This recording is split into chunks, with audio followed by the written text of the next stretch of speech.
हाय, मैं हूँ अमृता। मूवी की शुरुआत एप्लॉन नाम के स्पेसशिप से होती है जिसमें 5000 पैसेंजर और 258 क्रू मेंबर्स होते हैं जो पृथ्वी से होमस्टेड 2 नाम के ग्रह पर जा रहे होते हैं और इनका सफर पूरे 120 सालों का होता है। वही ये स्पेसशिप पूरी तरह से ऑटो पायलट मोड में होती है, यानी सारे क्रू मेंबर्स के साथ साथ पैसेंजर्स क्रायो स्लीप में थे और शिप अपने आप अपने दिए गए डायरेक्शन पे जा रही थी।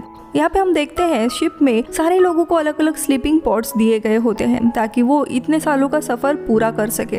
अब देखते ही देखते इनके सफर को 30 साल हो जाते हैं और एक दिन डीप स्पेस से जब शिप जा रही थी तभी कुछ एस्ट्रॉइड शिप से टकरा जाते हैं जिसके कारण शिप का कुछ हिस्सा खराब हो जाता है, मगर स्पेसशिप का एआई इसे खुद ही ठीक करने लगता है। लेकिन शिप में हुए इस खराबी के कारण एक मैकेनिकल इंजीनियर होता है जिम नाम का, उसका स्लीपिंग पॉड भी खराब हो जाता है और इसी कारण से वो पॉड से उठ जाता है। जिम जैसे ही उठता है उसे एक एआई वेलकम करती है जिसके बाद उसे फिर एक कमरा दिया जाता है और जब जिम तैयार होकर बाहर आता है तो उसे वहाँ पे कोई भी नहीं मिलता। ये देख उसे काफी अजीब लगता है कि उसके आसपास दूसरे लोग क्यों नहीं हैं, क्योंकि उसे पता नहीं होता कि वो अकेला ही जगह है। जिम कंट्रोल रूम में जाने की कोशिश करता है लेकिन उसके पास कंट्रोल रूम का एक्सेस नहीं होता, इसीलिए जाने नहीं दिया जाता। इसके बाद वो ऑब्जर्वेशन रूम में जाता है जिसे उसे पता चलता है कि अभी तक सिर्फ 30 साल ही हुए हैं और खराबी के कारण वो उठ गया है, यानी अभी 90 साल बाकी है। अब इसके बाद जिम पृथ्वी पर एक मैसेज भेजता है लेकिन उसका मैसेज पृथ्वी पर पहुंचने के लिए अभी तक 17 साल लगेंगे और वही उसका एक मैसेज का रिप्लाई आने में और 55 साल। अब ये सब कुछ देख जिम काफी निराश होता है और वहां से निकलकर एक बार में चला जाता है। अब दोस्तों यहाँ पे इसके पास स्लीपिंग पॉड नहीं होता, इसीलिए ये वापस सोने भी नहीं जा सकता था। अब बार में जाने के बाद उसकी मुलाकात बारटेंडर आर्थर से होती है जो कि एक रोबोट होता है। उसके साथ बातचीत करता है वो और ऐसे ही उसका पहला दिन बीत जाता है। वही अगले दिन जिम स्लीपिंग पॉड के मैनुअल की मदद से अपने पॉड को ठीक करने की कोशिश करता है लेकिन वो अपने इस प्लान में कामयाब नहीं हो पाता और टेस्टिंग करते समय वो अपने ही पॉड में अंदर अटक जाता है। फिर वो किसी तरह बड़ी मुश्किल से बाहर तो निकल पाता है। इसके बाद जिम फिर एक क्रू मेंबर के स्लीपिंग पॉड के चेम्बर में जाने की कोशिश करता है मगर वापस उसके पास एक्सेस ना होने के कारण उसे अंदर जाने नहीं दिया जाता। जिम वापस बाहर में आता है और आर्थर से मिलता है। अब इतना समय अकेले रहने के कारण वो काफी परेशान था और वो आर्थर से पूछता है कि यार मेरे साथ क्या हो रहा है। इस पर आर्थर कहता है कि जो तुम्हारे काबू में नहीं है उसकी फिक्र तुम मत करो क्योंकि तुम यहाँ पे अकेले हो और अकेले होने के कारण इस चीज का तुम फायदा उठाओ। अब आर्थर की ये बात सुनने के बाद जिम को थोड़ी उम्मीद मिलती है, जिसके बाद जिम जाकर एक टूल की मदद से एक लग्जरी कमरे का दरवाजे को खोलकर उसके अंदर चला जाता है। अब यहाँ पे काफी सारी लग्जरीज चीजें होती है, उन्हें देख वो काफी खुश हो जाता है। बहुत ही दिन वो मजे करता है लेकिन वापस उसे कुछ दिनों के बाद अकेला महसूस होने लगता है और तभी एक दिन जिम को एक स्पेस सूट मिलता है जिसे पहनकर वो बाहर अंतरिक्ष में भी चला जाता है। लेकिन पता नहीं क्यों जिम को ये चीज अच्छी नहीं लगती। जिम फिर स्पेसशिप के दरवाजों को खोलकर सुसाइड करने की कोशिश भी करता है लेकिन वो सुसाइड नहीं कर पाता क्योंकि अभी जिम को जगे हुए करीब कुछ महीने हो चुके थे। वो अकेला था, आसपास कोई भी नहीं था और डीप स्पेस में अकेले ही कहीं पे जा रहा था, इसीलिए सारी उसकी उम्मीद खत्म हो गई थी। लेकिन तभी उसे अरोरा नाम के पैसेंजर का स्लीपिंग पॉड दिखाई देता है। अरोरा को देखकर उसे काफी अच्छा लगता है, वो काफी खूबसूरत होती है। जिम फिर अपने कमरे में जाकर अरोरा के बारे में सारी चीजें पता करने लगता है। दरअसल यहाँ पे सारे पैसेंजर्स का डेटाबेस होता है, इनके बारे में चीजें सिस्टम में रखी होती है। अब यहाँ पे जिम को अरोरा का एक वीडियो मिलता है जहाँ पे अरोरा खुद का इंट्रोडक्शन देती है और बताती है कि वो एक राइटर और जर्नलिस्ट है। अब जिम रोज उठता और ये वीडियो देखने लगता और उसे धीरे धीरे अरोरा से प्यार होने लगता है।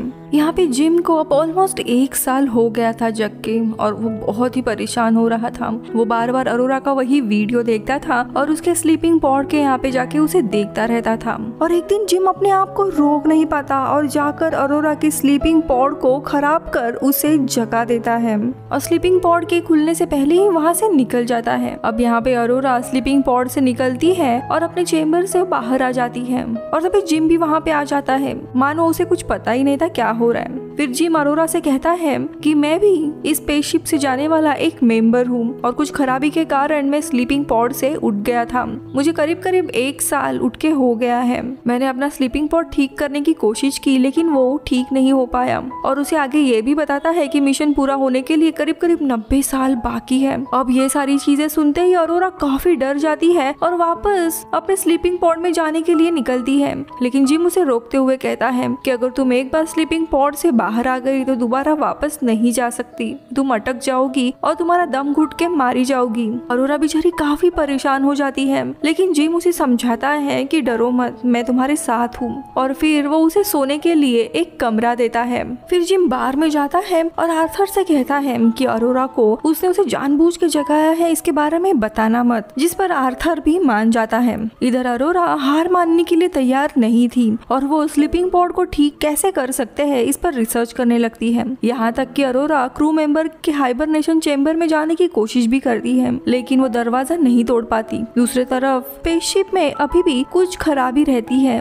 जिसे स्पेसशिप के सिस्टम अजीब तरह से काम करने लगता है। तो यहाँ दूसरी तरफ अरोरा अपनी रिसर्च कायम कर रही थी और तभी उसे समझ आ गया था कि वो अभी कुछ भी नहीं कर सकती और रोज वो स्पेसशिप में अपने एक्सपीरियंस के बारे में लिखने लगती है। वही एक दिन सुबह अरोरा जिम के पास जाती है और उसका इंटरव्यू लेने लगती है। फिर जिम इंटरव्यू देने लगता है और कहता है कि मैं एक इंजीनियर हूँ और मुझे चीजों को बनाना काफी पसंद है और मैंने स्पेसशिप की टिकट खरीदी थी ताकि नए ग्रह पर जाकर मैं अपने पसंद का एक घर बना सकूं। वही अरोरा भी अपने बारे में बताती है और कहती है कि मैं होमस्टेड 2 इस ग्रह पर कुछ समय तक रहना चाहती हूँ। वो ग्रह कैसा है ये देखना चाहती हूँ और इसके बाद मैं वापस पृथ्वी पर लौट आऊंगी। अब इसके बाद इन दोनों की भी काफी अच्छी दोस्ती होती है और दोनों भी समय बिताने लगते हैं। देखते देखते कुछ समय बीतता जाता है और अरोरा को भी जिम पसंद आने लगता है और फिर एक दिन जिम अरोरा को डेट के लिए पूछता है और अरोरा भी मान जाती है, जहाँ पे दोनों भी इन चांद तारों के बीच में एक दिन डिनर के लिए जाते हैं। जिसके बाद जिम अरोरा को अपने साथ बाहर अंतरिक्ष में लेकर जाता है, जो देख अरोरा काफी खुश होती है। ये पूरा एक्सपीरियंस अरोरा के लिए काफी अलग होता है क्योंकि वो पहली लड़की थी जो अपने डेट पे स्पेस में गई थी। जिसके बाद दोनों भी एक दूसरे को किस करते हैं और रात बिताते हैं। ऐसे ही कुछ दिन बीत जाते हैं और एक दिन जिम अरोरा के बर्थडे पर उसे प्रपोज करने का सोचता है। लेकिन इसी बीच में एक दिन अरोरा बारटेंडर आर्थर के पास होती है। दोनों भी बात कर रहे थे और बातों बातों में अरोरा आर्थर को कहती है कि जिम और उसके बीच में ऐसी कोई भी बात नहीं है, ऐसी कोई भी सीक्रेट नहीं है जो उन्होंने एक दूसरे से छुपाई है। अब ये बात सुनते ही आर्थर समझ जाता है कि जिम ने अभी तक अरोरा को वो सच्चाई नहीं बताई है कि उसी ने जानबूझ के उसका स्लीपिंग पॉड खराब कर दिया था। अब आर्थर को लगता है कि अगर यहाँ पे वो सच्चाई बता देता है तो अरोरा जिम के प्यार को समझ पाएगी और यहाँ पे आर्थर अरोरा को सारी सच्चाई बता देता है। लेकिन ये सुनते ही अरोरा काफी गुस्सा हो जाती है। यहाँ पे जिम को पता चलने पर वो अरोरा को मनाने की कोशिश करता है पर अरोरा उसके साथ कोई भी बात नहीं करती। जिम की सच्चाई जानने के बाद वो काफी टूट जाती है, यहाँ तक कि वो जिम को मारने की भी कोशिश करती है। वही फिर ऐसे ही कुछ दिन बीत जाते हैं और एक दिन अरोरा को स्पेसशिप में एक पेड़ दिखाई देता है जिसे जिम ने वहाँ पे रखा होता है और तभी वहाँ पे गस नाम का एक आदमी आ जाता है जो कि एक चीफ डेक ऑफिसर होता है। यहाँ पे अरोरा गस को देख काफी खुश होती है। फिर वो इनसे मिलने के बाद गस इन लोगों को स्पेसशिप के कंट्रोल रूम में लेकर जाता है जहाँ पे गस को सिस्टम में आई खराबी के बारे में पता चल जाता है। लेकिन यहाँ पे कंप्यूटर स्पेसशिप के कौन से हिस्से में खराबी आई है ये पता नहीं लगा पा रहा था, जिससे अगर समय रहते ठीक नहीं किया गया तो ये पूरा मिशन फेल हो सकता है, यानी ये लोग अपने ग्रह पर नहीं पहुंच सकते। वही गस को समझ आता है कि इन्हीं सब खराबियों के कारण जिम और गस के स्लीपिंग पॉड भी खुल चुके थे और उसे ये भी पता चल जाता है कि अरोरा का स्लीपिंग पॉड किसी ने जानबूझ के खोला था। यहाँ पे जिम बता देता है कि ये काम मेरा ही किया गया है और अपनी गलती मानता है। अब कुछ समय के बाद गस को कुछ अजीब फील होने लगता है, इसीलिए वो आराम करने के लिए चला जाता है अपने कमरे में। लेकिन तभी उसकी हालत और भी खराब होने लगती है। तो वही दूसरी तरफ रात में स्पेसशिप में आई हुई खराबी के कारण शिप की ग्रेविटी कम हो जाती है, जिससे हर चीज हवा में उड़ने लगती है। वही अरोरा जो कि पूल में होती है एक पानी के बबल में फंस जाती है, लेकिन ग्रेविटी के वापस आते ही वो पानी में गिर जाती है और अरोरा की जान बच जाती है। अब कुछ समय के बाद तीनों लोग कंट्रोल रूम में मिलते हैं और यहाँ पे गस कंप्यूटर में इन सारी आई हुई खराबी के रिकॉर्ड्स देखने लगता है और यहाँ पे उन्हें पता चलता है कि ये सारी चीजें करीब करीब 2 साल पहले शुरू हुई है। अब गस आके इन्वेस्टिगेशन कर ही रहा होता है, लेकिन बीच में ही वो बेहोश हो जाता है, जिसे फिर ऑटोमेटिक मेडिकल रूम में लेकर जाया जाता है। यहाँ पे ऑटोडॉक नाम की मशीन गस के शरीर को स्कैन करती है और यहाँ पे गस को पता चलता है कि उसके मल्टीपल ऑर्गन्स फेल हो चुके हैं, जो कि स्लीपिंग पॉड के खराब होने के कारण हुआ था। यहाँ पे पता चलता है कि गस के पास अभी कुछ घंटे ही है और मरने से पहले वो जिम और अरोरा को उनके आईडी दे देता है ताकि वो कंट्रोल रूम में जा सके। दोनों फिर मेन खराबी कहाँ पे है ये पता लगाने के लिए जाते हैं और उन्हें एक जगह पे काफी सारे होल्स दिखाई देते हैं जो कि स्पेसशिप के 2 साल पहले एस्ट्रॉइड से टकराने से आए हुए थे। जिसके बाद उन्हें शिप का रिएक्टर पावर प्लांट भी मिलता है, जिसे कंट्रोल करने वाला कंप्यूटर खराब हो गया था और इसी कारण से स्पेसशिप का सिस्टम काम नहीं कर रहा था, क्योंकि स्पेसशिप के दूसरे सिस्टम की पावर इस खराब रिएक्टर को कंट्रोल करने में लग गई थी। जिम फिर रिएक्टर के कंप्यूटर को ठीक करने लगता है, लेकिन रिएक्टर अभी भी काफी गर्म रहता है, जिसे कंप्यूटर कूल नहीं कर पाता।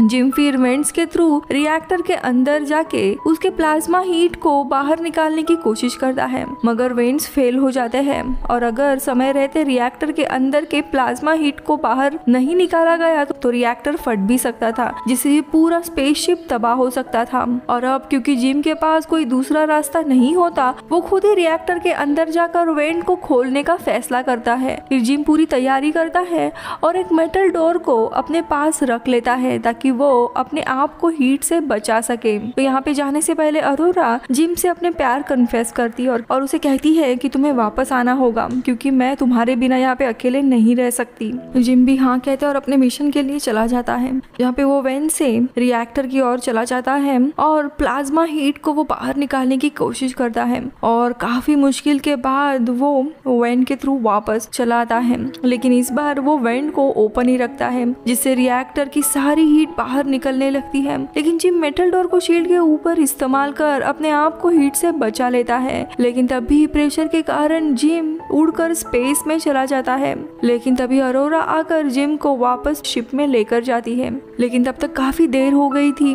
जिम का हार्ट रुक गया था, लेकिन अरोरा समय ना बिताते हुए उसे ऑटोडॉक मशीन में लाकर रखती है और वो मशीन उसे काफी देर तक सीपीआर देकर जिम को होश में लाती है। तो वही दूसरी तरफ रिएक्टर के ठीक होने के कारण स्पेसशिप में काफी सारी खराबियां भी अभी ठीक हो गई थी। अब यहाँ पे जिम को पता चलता है कि ऑटोडॉक मशीन का इस्तेमाल कर कोई भी वापस अपने क्रायो स्लीप में जा सकता है और वो अरोरा को इसके बारे में बताता और कहता है कि तुम्हें इस्तेमाल करके वापस स्लीप में जाना चाहिए, पर अरोरा मना कर देती है और कहती है कि मुझे तुम्हारे साथ यहाँ पे रहना है। जिसके बाद जिम अरोरा को प्रपोज करता है और उसे रिंग देता है और इसी के साथ दोनों काफी खुशी खुशी स्पेसशिप में रहते हैं। अब काफी सालों के बाद हम देखते हैं जहाँ पे स्पेसशिप होमस्टेड 2 इस ग्रह पर पहुंचने ही वाली थी और इसीलिए सभी लोग अपने अपने स्लीपिंग पॉड से बाहर निकलने लगते हैं और जैसे ही वो लोग शिप के मेन एरिया में आते हैं उन्हें वहाँ पे काफी सारे पेड़ दिखाई देते हैं जिन्हें जिम और अरोरा ने इतने सालों में लगाया होता है और अपने छोटे से फैमिली के साथ वो रह रहे थे और आज वो इस दुनिया में नहीं थे, लेकिन दोनों ने भी अपनी जिंदगी काफी अच्छे से एक दूसरे के साथ बिताई थी और मूवी इधर ही खत्म होती है।